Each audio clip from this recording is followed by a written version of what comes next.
لاکھوں کروڑوں درود آقائے دو جہاں کی ذات پر جو وجہ وجود کائنات ہے۔ عمران خان صاحب جو کہ آپ جانتے ہیں جس طرح سے ان پر مقدمات بنائے گئے ہیں اور جس طرح سے وہ اپنی ایک پابند سلاسل میں ایک خاتون انہیں بھیجا ہے پاکستان کے جو چیف جسٹس ہیں، سپریم کورٹ کے چیف جسٹس قاضی فیض عیسیٰ صاحب، انصاف کی امید کرتے ہوئے ان سے انصاف کے لیے درخواست کی ہے۔ بسم اللہ الرحمن الرحیم۔ لاکھوں کروڑوں درود آقائے دو جہاں کی ذات پر جو وجہ وجود کائنات ہے۔ ناظرین کرام، اسلام آباد سے کچھ تازہ ترین اپڈیٹس سامنے آئی ہیں، آپ کے ساتھ شیئر کرتے ہیں۔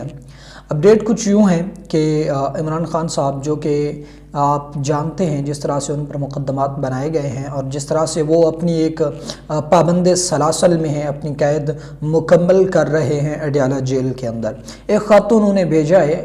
پاکستان کے جو چیف جسٹس ہیں، سپریم کورٹ کے چیف جسٹس قاضی فیض عیسیٰ صاحب کو۔ لمبا چوڑا خط تھا جس میں صرف ایک چیز جو بیان کرنے کی تھی وہ یہ تھی کہ انہوں نے چیف جسٹس آف پاکستان صاحب سے انصاف کی امید کرتے ہوئے ان سے انصاف کے لیے درخواست کی ہے۔ دوسرا، آپ دیکھ رہے ہیں کہ جیسا کہ الیکشن کی گہما گہمی جاری ہے، الیکشن ہونے ہیں، پورا عالمی میڈیا اس کو کور کر رہا ہے، دیکھ رہا ہے۔ صابر شاکر یوٹیوبر کے متعلق ان کے مطابق وہ کہتے ہیں کہ پورا عالمی میڈیا اس چیز کو دیکھ رہا ہے کہ جس طرح سے الیکشن سے پہلے دھاندلیاں کی جا رہی ہیں اور الیکشن 2024 سے پہلے پاکستان تحریک انصاف کو کھیل سے باہر رکھنے کی کوششیں کی جا رہی ہیں،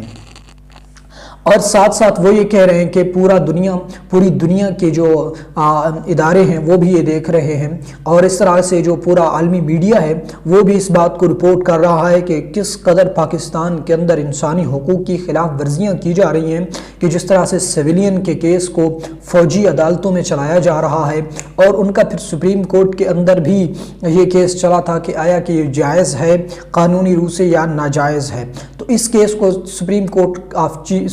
کے چیف جسٹس قاضی فیض عیسیٰ صاحب نے خود سننا چاہیے تھا، لیکن انہوں نے آگے ریفر کر دیا اور آگے سے یہ فیصلہ آیا تھا کہ یہ قابل سماعت نہیں ہے اور سویلین کے جو کیسز ہیں وہ فوجی عدالت میں نہیں چلیں گے۔ اسی کے ساتھ آپ دیکھ سکتے ہیں کہ پاکستان تحریک انصاف کی جو خواتین رہنما تھی، صنم جاوید تھی، اور اس کے علاوہ دوسری ایک دو خواتین